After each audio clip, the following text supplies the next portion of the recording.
एक और अहम खबर है, मुल्क में सोने और चांदी की कीमत मजीद बढ़ गई है। 3,000 रुपये के इजाफे से फी तोला सोना 5,36,562 रुपये पर पहुंच गया है। 10 ग्राम सोने की कीमत 2,572 रुपये के इजाफे से 4,60,015 रुपये हो गई। आलमी मार्केट में $30 के इजाफे से फी औंस सोना $5,138 पर पहुंच गया। 146 रुपये के इजाफे से फी तोला चांदी की कीमत 9,094 रुपये पर पहुंच गई। 10 ग्राम चांदी की कीमत 125 के इजाफे से 7,796 रुपये हो गई।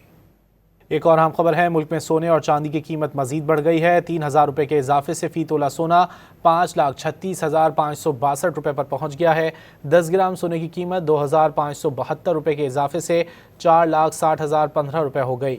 आलमी मार्केट में $30 के इजाफे से फी औंस सोना $5,138 पर पहुंच गया। 146 रुपये के इजाफे से फी तोला चांदी की कीमत 9,094 रुपये पर पहुंच गई।